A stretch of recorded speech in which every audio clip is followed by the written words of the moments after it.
नमस्कार दोस्तों, RM school of competition में आपका स्वागत है। जैसा कि मैंने पहले भी बताया है कि बीपीएससी मेंस की तैयारी हम पूरी तरह से करवाएंगे। अब हमारे पास लगभग 60 दिन का समय है और 60 दिन को हम इसे 50 दिन ही मान के चल रहे हैं और इस बीच में लगभग 120 से 125 टॉपिक तक हम लोग कवर करेंगे, जिसमें हम शामिल करेंगे GS1 का पोर्शन, GS2 का पोर्शन और कुछ एसे का। एसे में हम कोशिश करेंगे कि टॉपिक में किस तरह के, अगर फिलोसफिकल टॉपिक है तो उसमें कौन कौन से डायमेंशन हो सकते हैं, सोशल है तो उसमें कौन से डायमेंशन होंगे, और अगर इस तरह के, और एक जो बिहार से रिलेटेड टॉपिक जो आते हैं, जो मुहावरा बेस्ड होते हैं, फ्रेजेज बेस्ड होते हैं, उसको किस तरह से लिखना है उसके बारे में बात करेंगे। लेकिन आज हम चल के लेके आए हैं पटना कलम GS1 का हिस्ट्री का एक पोर्शन है, जिसको कला या आर्ट के रूप में देखते हैं और उसके बारे में आज पढ़ेंगे। मौर्य काल के बारे में एक वीडियो अपलोड किया है मैंने, अब वो आप देख लीजिएगा, और नहीं तो मैं फिर एक दोबारा लेके आऊँगा, लेकिन वो लास्ट में लेके आऊँगा। अभी वर्तमान में आप वो देख लीजिएगा, फिर उसका एक समग्र लेके आएंगे। देखिए, मैं बता दूं कि जिस तरह से पैटर्न चेंज हुआ 68 से, तो अब इसमें क्या होता है कि आर्ट वाला जो पोर्शन है अभी शॉर्ट नोट में भी आने लगे हैं। लेकिन जो मैंने आपके सामने जो लेके आया हूँ चीज़ें, ये पूरी तरह से शॉर्ट फॉर्म में नहीं, ये लॉन्ग में लेके आया हूँ, ताकि आप पूरी तरह से इसकी कहानी को समझ सकें और जब एग्जाम में बैठें तो एटलीस्ट इतना आपके पास मटेरियल हो कि आप कुछ भूले भी, इतना ना भूल जाएं कि आप शॉर्ट नोट भी ना लिख पाएँ। अगर मैं छोटा ही लिखवा दूँगा, एग्जाम में गए तो आप छोटा ही लिख पाएंगे और भूल भी जाएंगे। इसलिए ज़्यादा पढ़ा रहा हूँ, एक बेस आप बनाइए, और बेस बनाने के बाद आपको करना क्या है कि इसमें से जो मेन चीज़ें हैं, अगर शॉर्ट नोट आए तो उसमें डाल देना है बस। तो सारी चीज़ों को लेकर आया हूँ, इसके कहानी को भी समझेंगे कि कैसे पटना कलम का उद्भव हुआ, कौन सी परिस्थितियों में पटना कलम की पेंटिंग का रूप पटना में विकसित हुआ, कहाँ से चल के आए, कहाँ के कलाकार थे, सारे को समझेंगे। तो कुछ फिगर अभी देख लीजिए, सारे पटना कलम के फिगर हैं। और हाँ, हमारा अगर वीडियो अच्छा लगेगा तो सबसे पहले हमारे टेलीग्राम का चैनल है, इसको स्कैन करिए। आपको ज़्यादा सर्च करने की जरूरत नहीं, डायरेक्ट आप हमारे चैनल से जुड़ जाएंगे। वीडियो जब अच्छा लगे तो स्कैन करिए, शेयर करिए, सब्सक्राइब करिए और दोस्तों में शेयर करिए। पटना कलम चित्रकला की मुख्य विशेषताओं की बात करेंगे, कौन कौन सी विशेषताएं हैं ये तो समझेंगे। लेकिन इसके पहले जो हमें समझना होता है, इसमें ये समझेंगे, ये जो विशेषता आपको दिख रहा है, लेकिन विशेषता आप कब जानेंगे, जब आपसे मिलेंगे तभी तो कुछ इंट्रोडक्शन इसके बारे में जानना पड़ेगा। जैसे मैं हूं तो मेरे अंदर की क्या विशेषताएं हैं, उसको आपको कब जानकारी मिलेगी, जब आपको मैं इंट्रोडक्शन दूंगा, अपना बातें करेंगे तब समझ में आएगा। तो इसका एक इंट्रोडक्शन पार्ट होगा, तो इंट्रोडक्शन में क्या होगा वो भी हम समझेंगे। इंट्रोडक्शन समझेंगे, इसका उद्भव कैसे हुआ है, उद्भव समझेंगे, कौन सी परिस्थितियों में लोग पटना कलम का विकास हुआ, वो सारे को हम डिटेल में समझेंगे। लेकिन एक शॉर्ट नोट के नजरिए से मैंने पहले एक फ्लो चार्ट के रूप में बना दिया है, इसको इस तरह से देखते जाइए। देखिए, पहले इसके देखेंगे पटना कलम चित्रकला के बारे में, इसका उद्भव और इसके कारण क्या थे, किस क्षेत्र में इसका क्या हुआ था, विकास हुआ था, इसकी विशेषताएं क्या है, प्रमुख चित्रकार और जो प्रमुख चित्रकार कौन है या कलाकार कौन है, और किस तरह की चित्रकारी फेमस है, वो भी समझेंगे। पतन के क्या कारण थे, पटना कलम का विकास क्यों 18वीं शताब्दी से शुरू होकर 20वीं शताब्दी के शुरुआत में खत्म हो जाता है, क्यों ऐसा होता है, उसके बारे में भी समझेंगे।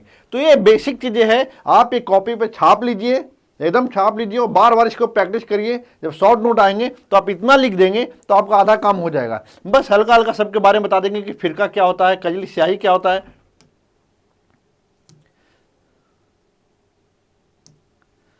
कजली स्याही क्या होता है, फिरका क्या होता है, किस तरह के रंगों का प्रयोग करते हैं, ये सारे डिटेल से आपको समझने को मिल जाएगा। ठीक है,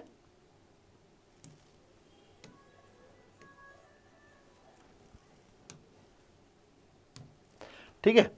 तो अब ये देखिए, इसमें सारे चित्रकार का नाम है, किस तरह से पतन का कारण हुआ, तो आप जब इसको याद कर लेंगे तो समझ में आएगा। तो एक बेसिक आपको अभी मैं बता दे रहा हूं, ताकि जब आगे पढ़ेंगे तो आराम से आप कनेक्ट कर पाओगे। देखो, उद्भव का इसका कारण क्या था, मुगल पतनोन्मुख है,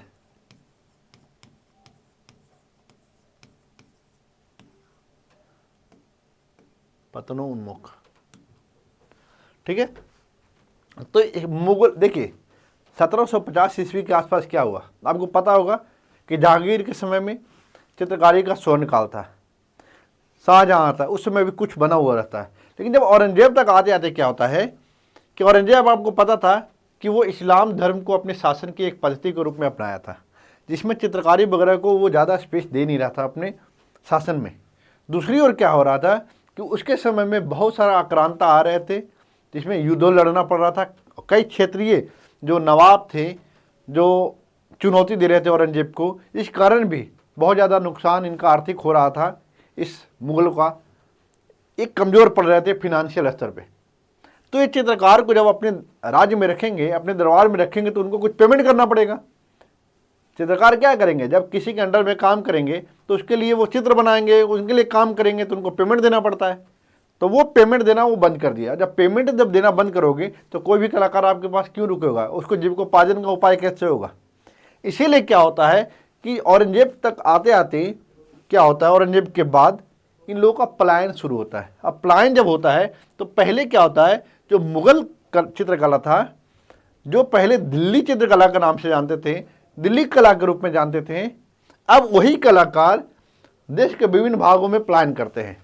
तो कुछ मुर्शिदाबाद जाते हैं, कोई काशी जाते हैं और कोई नासिक की ओर जाते हैं। तो हम जो मूलतः बात करेंगे, मुर्शिदाबाद वाले, जो मुर्शिदाबाद के एरिया में जो कलाकार गए थे, वो क्या करते हैं, वो आप देखेंगे कि 1750 के आसपास वहाँ पर आप मुर्शिद कुली खां और इन सब का नाम सुना होगा आपने, जब आपने हिस्ट्री पढ़ा होगा। तो उन क्षेत्रों में जब ये गए तो वहाँ पर क्या था कि वहाँ के जो नवाब थे, उन्होंने क्या इन लोगों को काम पे दे दिया कि ठीक है, जो किला का जो बाउंड्री है यहाँ पर आप पेंटिंग करो। तो इनका एक दैनिक कार्य मिल गया, इनका जीविकोपार्जन उसी से चलता था। लेकिन मराठों का उधर लूटपाट हुआ मुर्शिदाबाद वाला एरिया में, या यूँ कहें कि वेस्ट बंगाल वाला एरिया में। जब लूटपाट होता है तब यहाँ पर उनका जीविकोपार्जन, फिर जीविकोपार्जन पर संकट की नौबत आ जाती है। तो फिर ये कुछ लोग यहाँ से पलायन करके पटना, जो बिहार के क्षेत्र में पाटलिपुत्र के आसपास, दानापुर, लोधी कटरा, मचरहट्टा, आरा, बक्सर, पूर्णिया, काशी, इन क्षेत्रों में वो बस जाते हैं।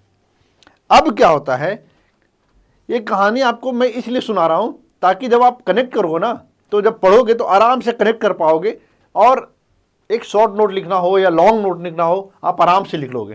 तो इस तरह से क्या हुआ कि पटना, लोधी कटरा वाला एरिया में क्या होते हैं, ये जाते हैं। लेकिन मुगल काल में जो चित्रकारी होता था उसमें जो स्थिति था भव्य था, लेकिन जब यहाँ पर आता है तो यहाँ पर वो विषय चेंज होता है। उसके बारे में हम डिटेल से बात करेंगे। ये क्या करते हैं, स्थानीय विषयों को शामिल करते हैं। स्थानीय विषय मतलब क्या कि पटना में कोई मछली बेच रहा है, औरत कुछ लोहे को पीट रहा है, किसान हल जोत रहा है, कहार पालकी को उठा के जा रहा है। तो इन सारी चीज़ों को उसने शामिल किया। फिर आगे चल के देखेंगे कि जिस तरह से का डिमांड बढ़ता है तो ब्रिटिश जो अधिकारी हैं, वो ब्रिटिश अधिकारी के कुछ लोग भी इस तरह की चित्रकारी करने लगे, और साथ ही ब्रिटिश अधिकारी भी पटना कलम पेंटिंग को ज़्यादा से ज़्यादा खरीद कर रहे थे। ठीक है, तो इनका खरीदार कौन है उसके बारे में बात करेंगे। एरिया जो था पटना, मचरहट्टा, दीवान मोहल्ला, मचरहट्टा ये दीवान मोहल्ला एक साथ है, ये दीवान मोहल्ला है। ठीक है, आरा, बक्सर और पूर्णिया,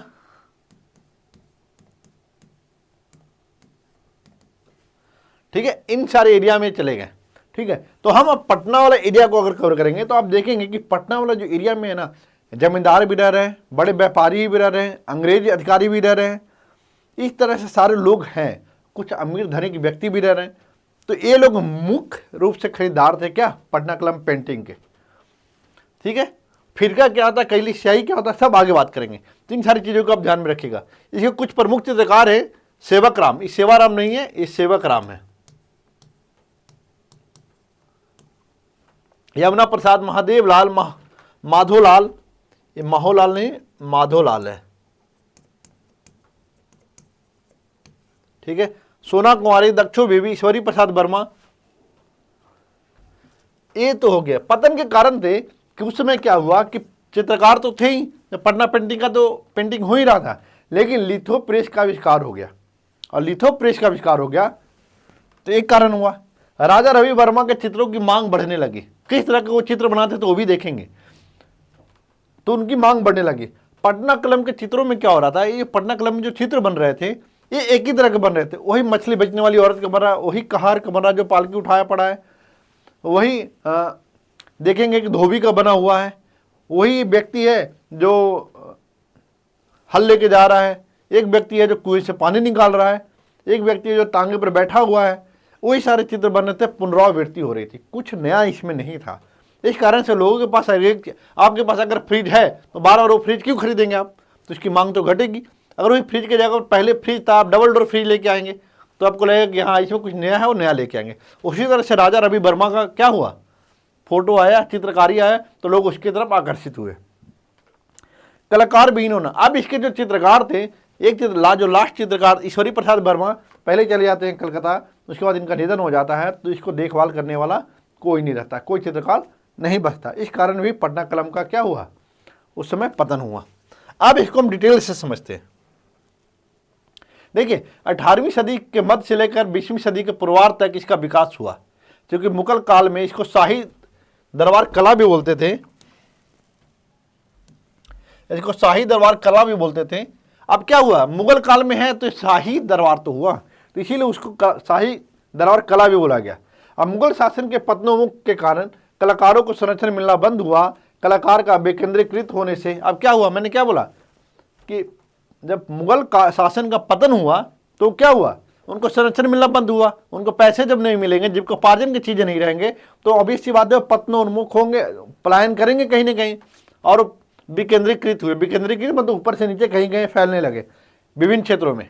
अब विभिन्न क्षेत्रों में गए और कलाकार तो गए, किंतु कुछ कलाकार जो मुर्शिदाबाद काशी गए, वहाँ के स्थानीय नवाबों ने उनको काम दिया, लेकिन मराठों का क्या हुआ, मुर्शिदाबाद में लूटपाट हुआ, और लूटपाट के कारण क्या हो गया, फिर ये नवाब भी इनको संरक्षण देने से पीछे हट गए, तो इनका फिर पलायन होता है, और पटना के लोधी खटरा, दीवान मोहल्ला, बक्सर, आरा, मचरहट्टा आदि क्षेत्रों में इनका पलायन होता है। पटना कलम चित्रकला मुख्यतः क्या है, देखिए मुगल शैली, ब्रिटिश शैली और स्थानीय शैली को समन्वय करके बनाया गया है। ये तीनों का समन्वय किया गया है। आप देखेंगे पटना कलम जो मुगल काल में जिस तरह की चित्रकारी होती थी वो भव्यता तो नहीं रहा, लेकिन उसमें से कुछ कलाओं को अपनाया गया और स्थानीय विषयों को शामिल किया गया, और फिर पटना कलम का एक नाम आया, क्योंकि ये पटना के क्षेत्र, पटना और पटना के आसपास क्षेत्र में विकसित हुआ, इसलिए इसका पटना कलम नाम दिया गया। अब क्या करना आपको कि जब आप इस क्षेत्र का नाम लेंगे तो जब हम पटना की बात करेंगे तो जब भी बनाएंगे, अगर लॉन्ग आ गया या शॉर्ट भी आ गया, अगर आप जल्दी से मैप बना, इसको मैप बनाने के लिए कुछ नहीं करना है, इस तरह का मैप कुछ नहीं करना है, तो आप कुछ भी मैप एक बना लीजिए, ऐसा लगे कि आप मैप बना रहे हो। बस ये समझ में आ जाना चाहिए कि आप बिहार का मैप बना रहे हो। जब ऐसा बना लोगे आप, तो बस ये समझ में आ जाना चाहिए कि आप बिहार का मैप बना रहे हो। अब बिहार का मैप जब बन रहा है तो बस इतना दिखा दो आप कि हाँ यहाँ पर पटना है, यहाँ पर दिखा दो बक्सर है, यहाँ आरा है, इस तरह दिखा के खाली नाम कर दो। आप एग्जैक्ट इसमें नहीं मांग रहा है कोई आपसे, बस ये दिखाने का प्रयास किया जाएगा कि हाँ आपने पटना में नाम ले लिया, यहाँ पर आरा का नाम ले लिया, यहाँ पर बक्सर का नाम ले लिया। ये अगर बना देते हैं तो आपका आंसर ज़्यादा पुष्ट हो जाएगा और नंबर इसमें मिलने के चांसेस बढ़ जाते हैं। अब यहाँ पर पूर्णिया का नाम ले लोगे आप, इधर जाओगे तो थोड़ा सा वेस्ट में जाओगे तो काशी वगैरह आ जाएगा, इधर साइड आएगा यूपी के बॉर्डर में, तो बनारस वाला एरिया में। तो ये आप बनाओ, सिर्फ बिहार वाला दिखाओ, इतना से क्या हो जाएगा कि आप एक नंबर पुष्ट हो जाएगा। आपने ये दिखा दिया कि कौन कौन से क्षेत्र में ये था। अब आगे देखिए, अब जैसा मैंने बताया था कि पटना कलम को अगर अलग तरीके से देखना है तो इस तरह से देखिए, विकास क्यों हुआ। मैंने वो जो पहला फ्लो चार्ट बनाया था इसलिए कि अगर शॉर्ट नोट आए तो बस आप उसको पढ़ो और इतना से आपका काम हो जाए। लेकिन अब इसको डिटेल में जब बात करेंगे, विकास क्यों हुआ, प्रमुख चित्र कौन से थे, फिरका और कजली स्याही क्या होता है, चित्रकार सेवक राम, उल्लास राय, माधवलाल, ईश्वरी प्रसाद वर्मा क्यों फेमस थे, लोधी कटरा, दीवान मोहल्ला, ये सब क्यों है, ये जगहों का नाम है। तो ये सारा आपको याद रहना चाहिए। कजली स्याही क्या होता है पहले आप जान लो। फिरका वो होता है जब विभिन्न विषय वस्तु को जब हम कंसीडर करते हैं, जैसे दैनिक कार्यों के लिए कौन कौन से कार्य करते हैं, मतलब विषय का बंटवारा, वही फिरका है।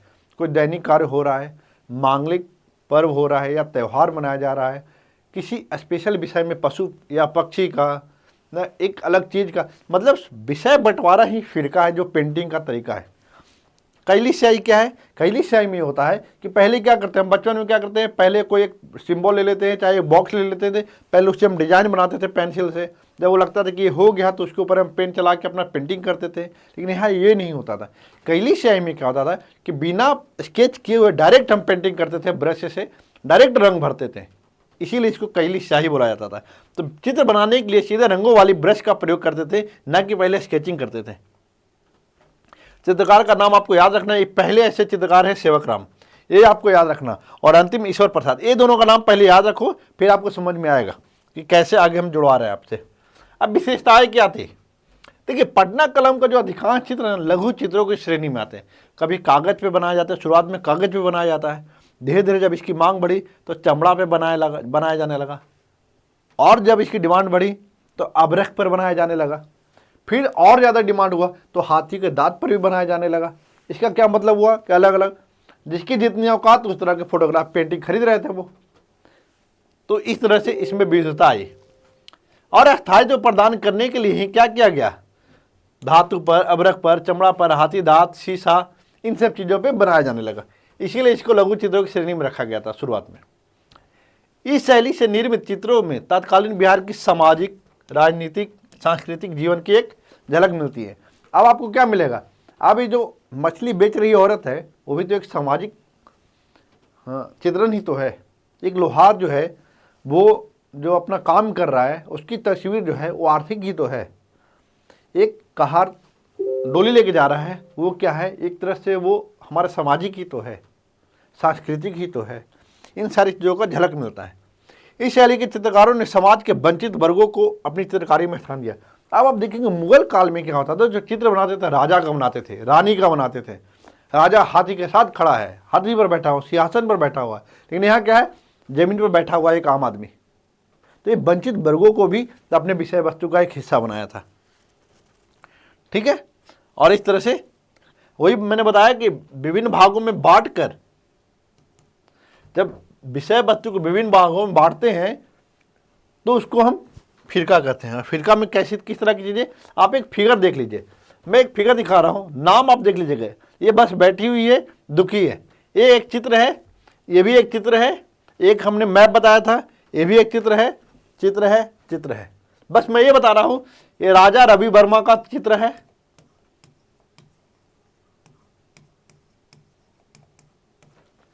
इस चित्र के बारे में ये कहा जाता है कि पटना कलम के चित्रकारों ने ऐसी चित्रकारी की, एक पक्षी के चित्र को देखकर लोगों ने माना कि ये कोई चित्रकार का बनाया हुआ पेंटिंग नहीं, ये तो हुबहू जिंदा पक्षी है। देखिए, एक एक पंख को इस तरह उकेरा गया था कि सामने वाला, देखने वाला व्यक्ति माने कि ये वास्तविक में है। इतनी ज़्यादा सजीव तरीके से चित्रित किया जाता था। ये रागनी गंधारी का चित्र है, रागनी तोड़ी का चित्र है, ये राजा रवि वर्मा द्वारा बनाया गया है। ये दोनों फिगर, ये जो है बेगमों की शराबखोरी का चित्र बनाया गया है। अब ये डिपेंड करता है ना, ये पूछेगा कि ये वाला जो चित्र है बेगमों की शराबखोरी, ये किसने बनाया था, रागनी गंधारी किसने बनाया था, रागनी तोड़ी किसने बनाया था। इन सबको आपको याद करना है, क्योंकि जब आप लिखेंगे तो ये चीज़ों को आपको याद करना पड़ेगा। तो हमने बताया था जो फिरका है ना, हमने क्या बताया, फिरका, फिरका क्या था, हमने बोला था विभिन्न विषय वस्तु,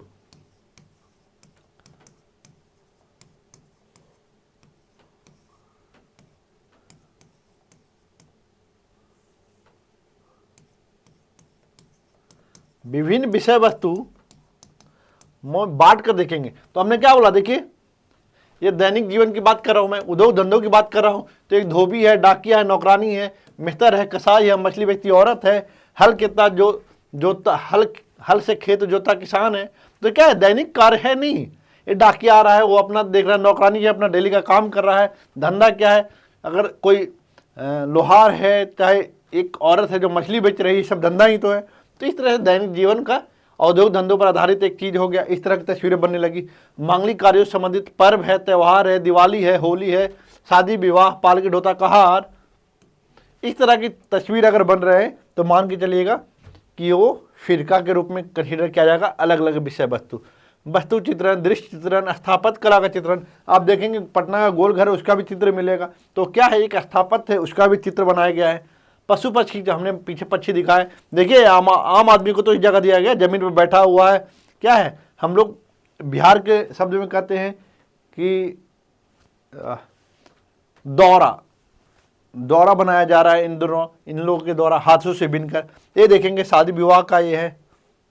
ये मुस्लिम निकाह एक चित्रकारी था, ये किसने बनाया था इसके बारे में बताते हैं। ये सब आपको याद करना पड़ेगा।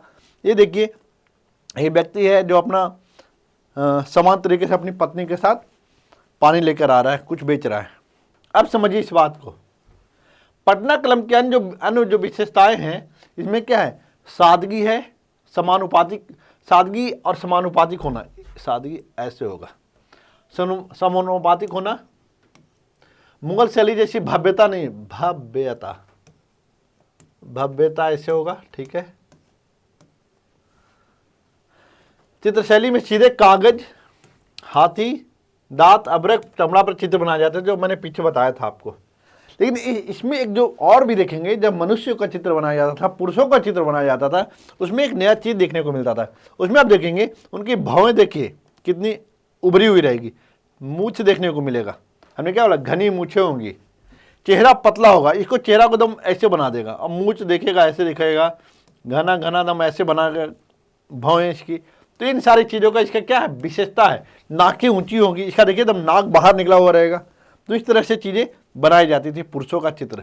तो ये विशेषताएं थी पटना कलम की। लेकिन प्रमुख चित्र क्या क्या था, उसको आप समझने से पहले आप ये देख लीजिए कि इसमें जो रंगों का प्रयोग होता था, तो किस तरह से रंगों का प्रयोग करते थे। लाल रंग लाह से बनाया जाता था, प्राकृतिक रंगों का प्रयोग करते थे, स्थानीय पौधों से, फूलों से, धातुओं से, इस तरह चीज़ों से हम रंग बनाते थे। तो लाल रंग लाह से बनाते थे, नीला रंग नील से, नीला पीला क्या करते थे, नीला और पीला मिला को हम हरा बना देते थे, उजला मिट्टी से बनाते थे, आसमानी लाजवर्द से, काला से काला कालिक से बनाते थे। बस ये आप देख लो, इसी तरह से आपको लिखना भी पड़ेगा। अब जो एक चीज देखेंगे, रंगों का उपयोग, छायांकन का तरीका, अन्य चित्रकला करने का प्रयोग क्या है, रंगों का उपयोग और उसका छायांकन जो सामान्य चित्रकला होता था, चित्रकारी होता था, उससे अलग होता था इसका। साथ ही इसमें क्या होता था, महीन कामों के लिए क्या करते थे, जैसे मान लिया कि एकदम पतला सा लाइन खींचना है, तो क्या करेंगे, गिलहरी के पूंछ के एक दो बाल ले लेंगे, उससे खींचते थे। महीन कामों के लिए क्या करते थे, जो दो बाल वाला ब्रश प्रयोग करते थे, जैसे गिलहरी के पूंछ के बाल मोटे कार्यों के लिए, और मोटे कार्यों के लिए बकरी या भैंस के गर्दन के बाल का प्रयोग करते थे।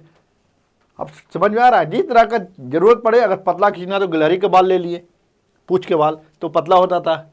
मोटे कार्यों के लिए क्या करते थे, मोटा लाइन खींचना तो बकरी या भैंस का गर्दन के बाल लेते थे। इस शैली के अधिकांश चित्र पुरुष बनाते थे, लेकिन कुछ, इसीलिए इसको पुरुषों की चित्र शैली बोलते थे, चित्रकारी बोलते थे।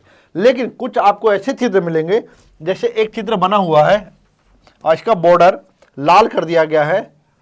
तो ये जो बॉर्डर है अगर लाल है तो आप मान के चलो कि ये महिलाओं ने बनाया है। तो हमने शुरू में जो नाम दिखाया था, सेवक राम, माधव लाल, यमुना प्रसाद, ईश्वरी प्रसाद, उसमें दो नाम भी मैंने बताया था, सोना कुमारी और दक्षो बीबी। तो उस तरह की महिलाएं भी इस पटना कलम से जुड़ी हुई थी। इसीलिए जिस चित्र का बॉर्डर लाल होता था, ऐसा माना जाता था उस चित्र को महिलाओं द्वारा बनाया गया है। इसीलिए आपको समझना होगा कि कौन सी चित्रकारी कैसे होती थी, ये विशेषताएं थी। लेकिन जो कुछ प्रसिद्ध चित्रकारी है वो मैं आपको दिखा देता हूँ। इसको आपको याद करना पड़ेगा कि सेवक, देखिए चित्रकार कौन थे, हमने उधर भी बताया था, इधर भी देख लो। सेवक राम, हुलास राय, शिवदयाल शर्मा, माधवलाल, फकीर चंद, सोना कुमारी और दक्षो बीबी, यमुना प्रसाद, ईश्वरी प्रसाद, राधा मोहन प्रसाद, ये प्रमुख चित्रकार थे। लेकिन यमुना प्रसाद का, ये देखिए, बेगमों की शराबखोरी, यही इस फोटो की बात कर रहा हूं मैं।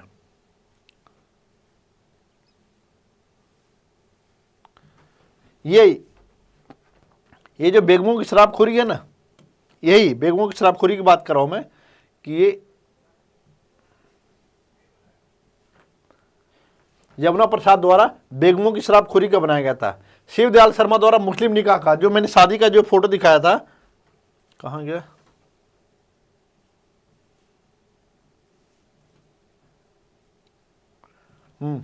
ये शिवदयाल शर्मा द्वारा, ये जो फिगर आपको दिख रहा है मुस्लिम, तो ये शिवदयाल शर्मा द्वारा बनाया गया था।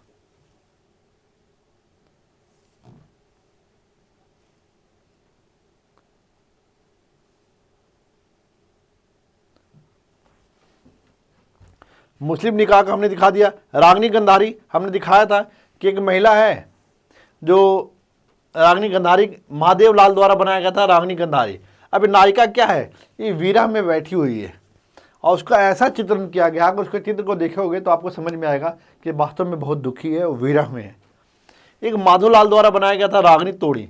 अब जो महिला विरह की स्थिति में है और वीणा वादन करके खुद को क्या कर रही है, संतुष्ट कर रही है अपने विरह में। वो कहते न, विरह का मत नाम लो, मैं विरह में चूर हूँ, ये महादेवी वर्मा लिखती हैं। उसी तरह से ये क्या करती है, विरह की स्थिति में नायिका वीणा वादन करती हुई है। एक चित्र मैंने पक्षी का चित्र के बारे में बताया था, ये हमेशा लिखेगा कि पटना कलम के तहत एक ऐसा चित्रकारी पक्षी का किया गया था जिसे देखकर मानो एक एक पंख इस तरह उकेड़ा गया था, जिसे देखकर मानो यह चित्रकारी नहीं, यह एक वास्तव में पक्षी है। ठीक है। अब चित्रकला की मांग कैसे था, कौन क्या था, इस चित्रकला के खरीदार कौन थे? तो देखिए, अंग्रेज अधिकारी थे, व्यापारी थे, जमींदार था, बगान मालिक थे। चित्रों को खरीद कर ये घर में रखते थे या क्या करते थे, घर में रखते थे या फिर किसी को गिफ्ट करते थे। तो देखिए, ये रागनी गंधारी है, ये रागनी तोड़ी है।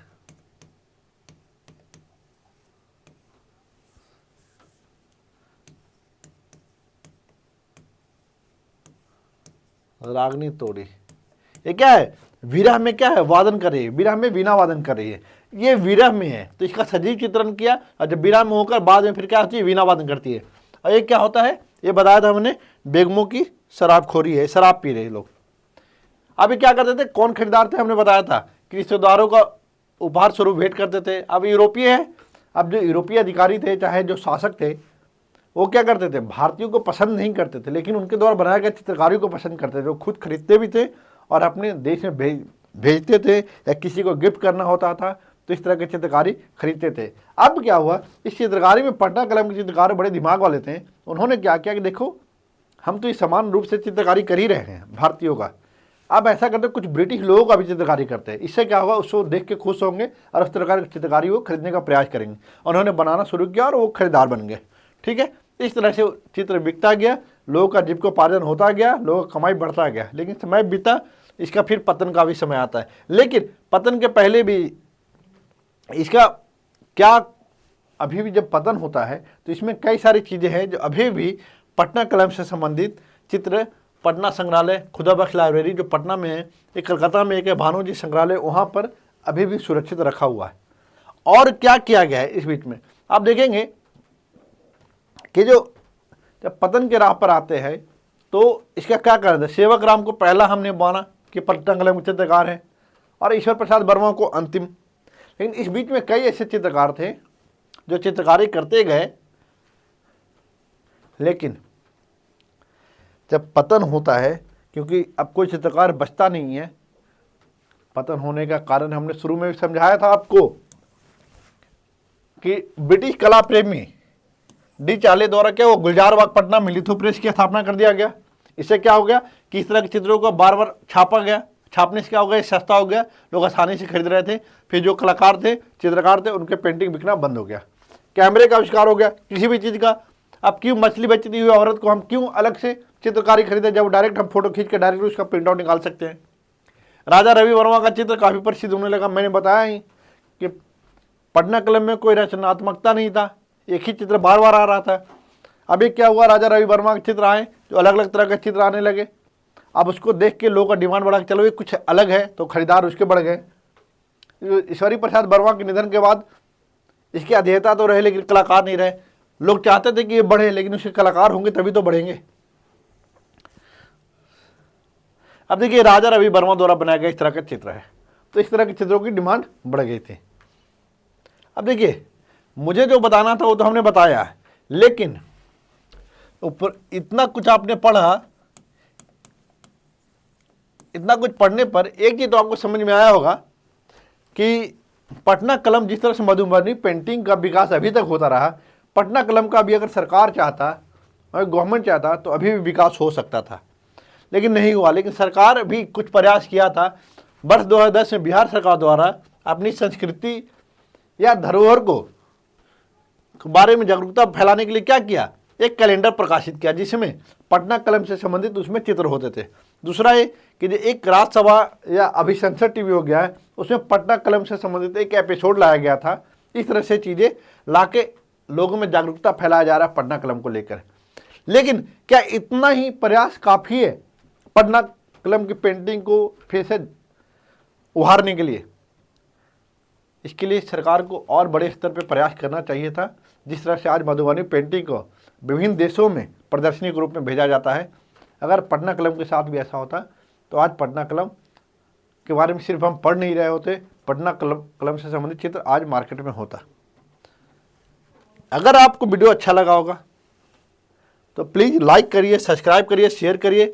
ये है हमारा टेलीग्राम चैनल का QR कोड। आपको मेहनत ना लगे इसलिए QR कोड का लगाया हूँ, डायरेक्ट स्कैन करिए और हमसे जुड़ जाइए। लगातार वीडियो आएगा। कल हम वीडियो पढ़ेंगे, कल एक आज हमने GS1 का किया है, कल GS2 का करेंगे। GS1 का ही एक जो आयर का पोर्शन है उसका करेंगे, क्योंकि करंट न्यूज जो चल रहा है इंडिया US का रिलेशन, तो इसमें देखेंगे क्या बदलाव आया है क्या नहीं आया है, उसके बारे में हम डिटेल से समझेंगे। Thank you so much.